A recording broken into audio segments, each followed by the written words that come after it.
बिस्मिल्लाह अर्रहमान अर्रहीम नहमदुहु व नुसल्ली अला रसूलिहिल करीम अम्मा बाद। आज एक बार फिर पूरी कौम से मुखातिब हो रहा हूँ। आप हजरात जानते हैं कि जमीयत उलमाए इस्लाम की मरकज़ी मजलिस आमिला ने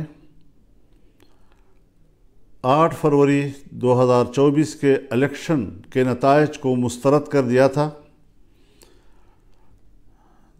2018 के इलेक्शन में जो अवाम की हक़ राय दही पे डाका डाला गया था, 2024 में एक बार फिर अवाम की हक़ राय दही पर शबखून मारा गया है। हमने फ़ैसला किया था कि हम इस इलेक्शन के नताइज को तस्लीम नहीं करेंगे और इनके नताइज को मुस्तरद करते हैं। ये अवाम की नुमाइंदा कम और एस्टेब्लिशमेंट की नुमाइंदा ज़्यादा है। हमें अवाम की तरफ जाना होगा, अवाम को एतमाद में लेना होगा ताकि वो अपने वोट के हक़ के लिए मुत्तहिद हो सके, उनकी सफ़ों में वहदत आ सके और वो इस काबिल हो सके कि वो अपने वोट को तहफ़्फ़ुज़ दे सकें और अपने हक़ राय दही उसको महफूज कर सके। ये एक वाज़ेह मौक़िफ़ है हमारा और इस मौक़िफ़ की तरफ हमने आगे बढ़ने का फ़ैसला किया है।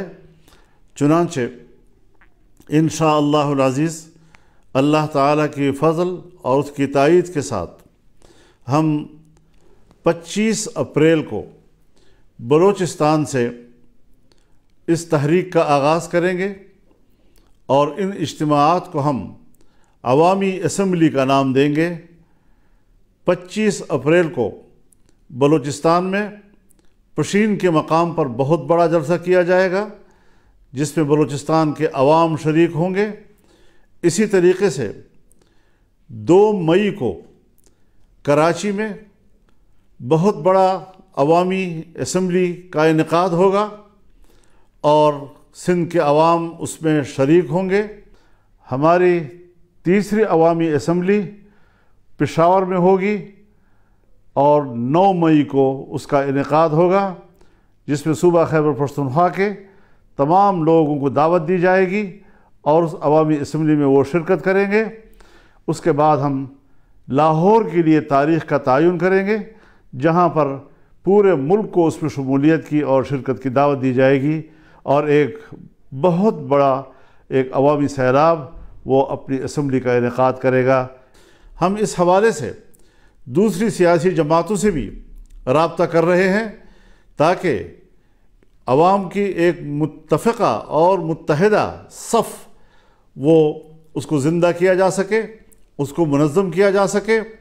तो इस हवाले से हम इस शेड्यूल का ऐलान कर रहे हैं और इंशाअल्लाह हमारे कारकुन, हमारी तंजीमें, हर सूबे की और मातहत तंजीमें इनको कामयाब बनाने के लिए फ़ौरन हरकत में आएंगी।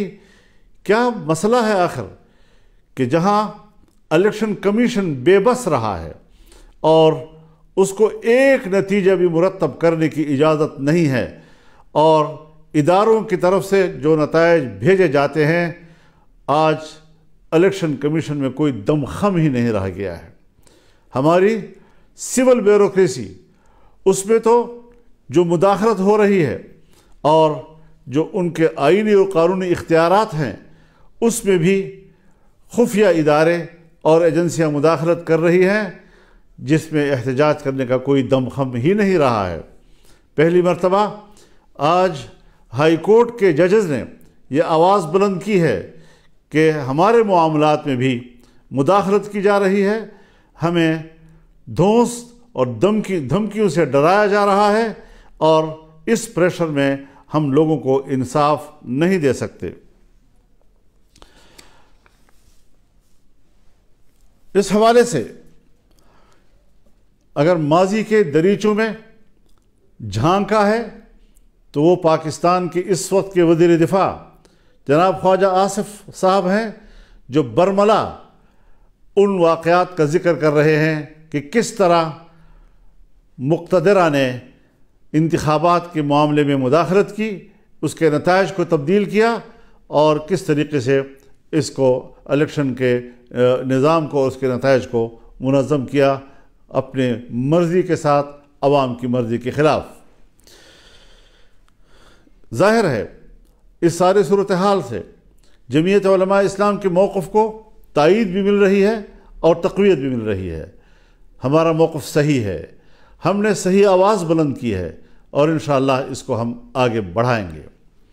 میں ایک دوسرا اعلان بھی اپنی مرکزی مجلس عاملہ کے اراکین کے مشاورت کے ساتھ، اکثر دوستوں نے ہمیں یہی مشورہ دیا ہے کہ جو ضمنی الیکشن کا شیڈول آیا ہے، اس ضمنی الیکشن کا بائیکاٹ کیا جائے گا۔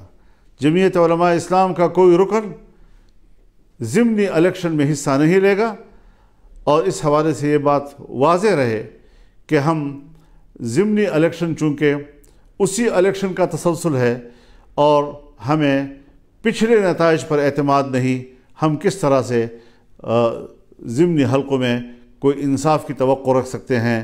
ہم پھر ایک بار مقتدرہ کا کھیل کا نشانہ بنیں گے، اور اس طریقے سے عوام کی حق رائے دہی کے ساتھ کھلواڑ کیا جائے گا۔ یہ بات کسی قدر ہمیں قابل قبول نہیں۔ انشاءاللہ العزیز رمضان المبارک کے بعد تحریک چلے گی، فیصلے اب ایوان میں نہیں میدان میں ہوں گے۔ اب مقتدرہ کی اسمبلی نہیں چلے گی، عوامی اسمبلی چلے گی، اور اس حوالے سے بھرپور عوامی جدوجہد کا آغاز کیا جائے گا۔ ہم اللہ سے مدد کی درخواست کرتے ہیں، دعا کرتے ہیں کہ اللہ تعالی ہمیں اس مقصد میں کامیابیاں عطا کریں، اور پاکستان کو ایک پرامن اور ایک اسلامی فلاحی ریاست کی صورت میں ہمیں دکھائے۔ میں اس بات کی وضاحت کر دینا چاہتا ہوں کہ ہماری جدوجہد وہ پرامن ہوگی، آئین اور قانون کے دائرے میں ہوگی، اور کسی قسم کا تشدد کا عنصر ہماری تحریک میں نہیں ہوگا۔ عوام کو حق پہنچتا ہے کہ وہ ملک میں احتجاج کریں اور اپنی رائے سے دنیا کو آگاہ کریں۔ آج عالمی دنیا بھی ہمارے الیکشن پر سوالات اٹھا رہی ہے، ہمارے انتخابات پر وہ اعتماد کا اظہار نہیں کر رہے، کوئی ہچکچا رہے ہیں، کوئی کسی قدر اظہار رائے کر رہے ہیں کہ پاکستان کے اس الیکشن کے نتائج پر اعتماد نہیں کیا جا سکتا۔ اس حوالے سے ہمارا موقف بالکل حقیقت پر مبنی، خود اعتمادی سے بھرپور، اور انشاءاللہ کامیابی کی منزل سے ہمکنار ہونے کے لیے آگے بڑھے گا۔ اللہ تعالی ہمارا حامی و ناصر ہو۔ وآخر دعوانا ان الحمد للہ رب العالمین۔